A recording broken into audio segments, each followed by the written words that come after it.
이제 장 시작 전에 저희가 시초가 진입 한번 또 해보도록 하겠습니다. 그래서 첫 번째 이제 한국정보통신, SPG, 코리아나 이렇게 이제 세 종목군 시초가 이전에 한번 진입을 해보도록 하겠고요. 비중 5% 미만으로 비중을 좀 지켜주시면 좋을 것 같습니다. 일단 어제 나스닥의 경우에도 이제 마이너스 1.4% 넘게 하락을 하면서 오늘 이제 국내 증시에도 영향을 줄 것으로 보입니다.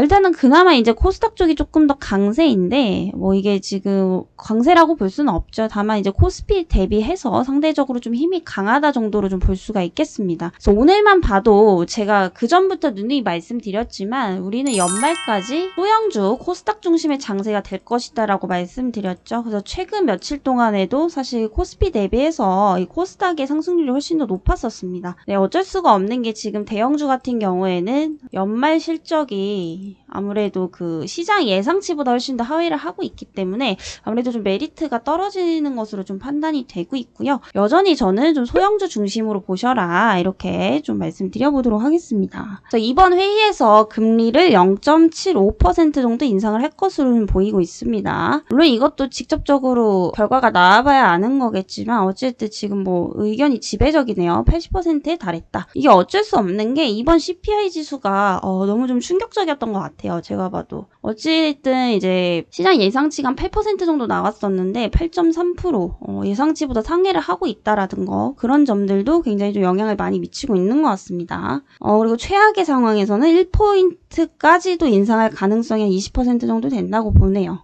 근데 이거는 1%는 정말 웬만하면 쉽지 않아요. 지금이 예를 들어갖고 6월달 물가 정점보다 높은 수준이면 1% 이상 할 가능성도 높지만 어쨌든 지금 고점 대비는 소폭 둔화를 하고 있는 상황이기 때문에 제가 볼 때도 한 0.75%가 가장 좀 가능성이 높지 않을까라는 생각입니다. 어찌됐든 1%든 0.75%든 얘네들이 이제 금리 인상을 이번에 추가적으로 하게 되면은 어떤 현상이 일어나느냐. 바로 한미 기준금리가 다시 한번 격차가 벌어지게 되죠. 미국이 더 높을 겁니다. 단기적으로. 한국은행에서 어떻게 대응을 할지 모르겠는데 어쨌든 미국이 먼저예요 지금. 미국이 이번에 기준금리를 다시 한번 또 추월을 하게 되면서 국내 증시의 자금 이탈을 추가적으로 좀 불러일으킬 수가 있다라는 거죠. SPG 먼저 좀 보도록 하겠습니다. 오늘 좀 꿈틀꿈틀 되는데 나쁘지 않은 흐름입니다. 그래서 항상 이제 전고점을 돌파한 종목들은 전고점 위에 안착을 하는지가 굉장히 좀 중요합니다. 이 종목은 오늘 21,350원 위에 안착을 할 수 있는지 그 여부에 대해서 좀 지켜보도록 하겠고요.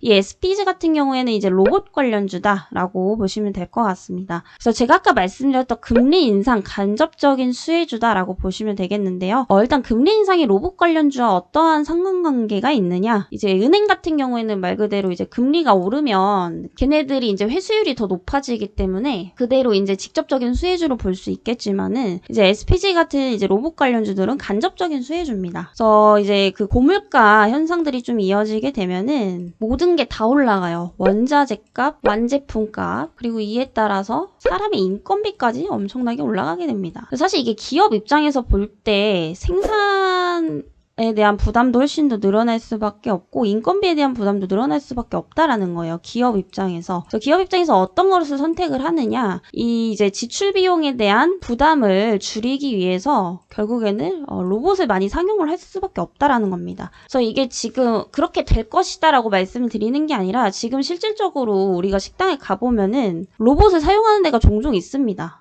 저도 엊그저께 이제 처음 봤는데 알아서 이제 음식을 갖다 주더라고요. 그래서 이런 것들을 보게 되면은 향후 이제 음식뿐만이 아니라 공장이라든지 그리고 일상생활에서 다양하게 사용될 수 있는 그렇게 범위가 점진적으로 좀 넓어지지 않을까라는 생각입니다. 그래서 지금은 어찌됐든 상용화가 되고 있는 상황이에요. 이미 아직까지 발전을 해야 되는 단계이지만 1차적으로는 지금 이미 나와 있는 상황이죠. 근데 이 로봇의 장점이 어떤 게 있느냐, 사람은 지칩니다. 때가 되면 쉬어줘야 되고요. 밥도 먹어야 되는데 이 로봇 같은 경우에는 사실 감정이란 게 없죠. 얼마든지 사용을 할 수 있고 24시간 가동이 가능하다라는 장점이 있습니다. 이 SPG 같은 경우에는 국내에서 최초로 정밀 감속기를 국산화를 시켰습니다. 이게 왜 대단한 거냐면 지금 이 정밀 감속기 시장이 일본이 거의 독점을 하고 있다라고 보시면 될 것 같아요. 세계에서. 일본에 대한 기술력이 굉장히 좀 좋다라는 거죠. 그래서 대부분 이제 일본이 독점을 하고 있는 상황인데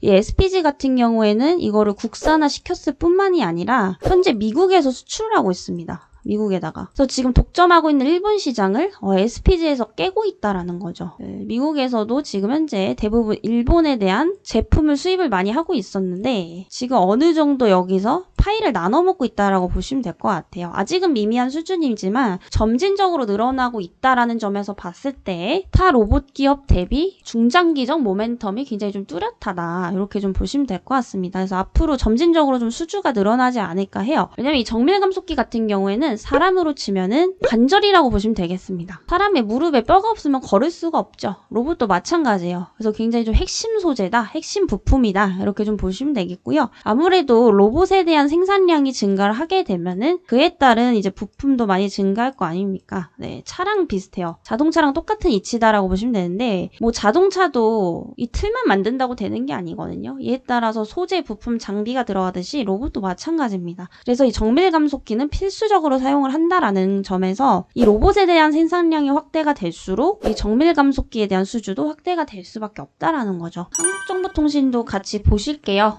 최근에 이제 애플페이가 또 국내에 도입을 할 것이다라는 소식들이 들려오고 있죠. 그 전자결제 시스템 이지페이 많이 들어보셨을 거예요. 사용하신 분들도 계실 거고 이지페이를 이제 만든 회사입니다. 그리고 이제 단말기를 제조를 하고 있고요. 그래서 이런 전자결제에 좀 특화된 기업이다. 라고 보시면 될 것 같은데 지금 얘가 이제 애플페이랑 어떤 관련이 있느냐 애플페이 같은 경우에는 좀 삼성페이랑은 차이가 있습니다. 삼성페이는 보통 이제 자기장을 많이 활용을 하죠. 자기장을 많이 활용을 하기 때문에 일반 단말기에서 웬만하면 결제가 다 돼요. 그래서 굉장히 좀 보편성이 뛰어나다라고 볼 수 있겠고 애플페이 같은 경우에는 단순히 지금 상태로 국내에 진입을 한다고 하더라도 막상 쓸 수 있는 데가 별로 없어요. 네, 얘네는 이제 NFC 단말기만 또 취급을 하죠. 근데 이 NFC 단말기가 설치되어 있는 국내를 보자면은 몇 개 안 됩니다. 네, 한 대형마트라든지 아니면 포스트코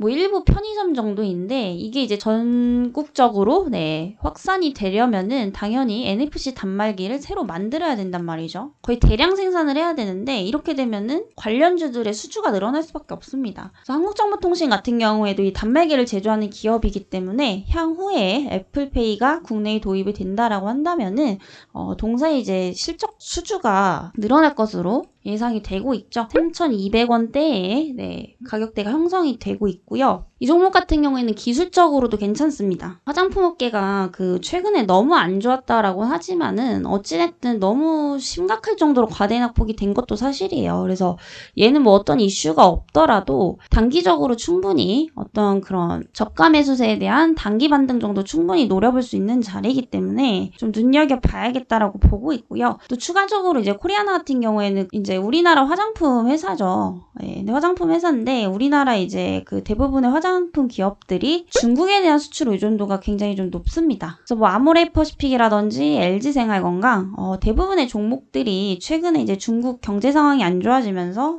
좀 하락을 많이 했죠. 코리아나 역시도 좀 해당이 되지만 저는 걔 중에서도 좀 괜찮다고 봐요. 왜냐면은 이제 코리아나 같은 경우에는 수출 비중이 높은 게 아니라 오히려 내수 비중이 훨씬 더 높습니다. 의외로. 그래서 내수 비중이 한 60에서 80%예요. 수출이 한 10%에서 20% 정도 되는데 이 중에서 이제 절반 이상이 뭐 중국이긴 하지만 일본이나 동남아에서도 지금 이제 동사의 주력 제품이 굉장히 좀 잘 팔린다라는 겁니다. 특히 이제 일본에서 엠프렌 같은 경우에 엠프렌은 이제 코리아나의 화장품 중에 하나예요. 엠프렌 같은 경우에 지금 전년 동기 대비 매출액이 500%가량 늘었고요. 500%면 거의 뭐 10배 가까이 좀 늘었다라고 보시면 되겠고 동남아에서도 여전히 뭐 우리나라 화장품에 대한 인기는 있다라는 점 그런 점에서 지금 중국에 대한 어떤 상황이 안 좋은 점들을 상쇄시켜줄 수 있다라고 좀 보시면 되겠습니다. 여러 가지 섹터를 적은 비중으로 계속해서 순환매시키면서 누적 수익률로 좀 쌓아가셔야 된다라는 거죠. 네, 그럼 오늘 이제 9월 16일 오전 방송은 여기까지 좀 마무리를 해보도록 하겠고요. 네, 저는 또 다음 시간에 뵙도록 하겠습니다.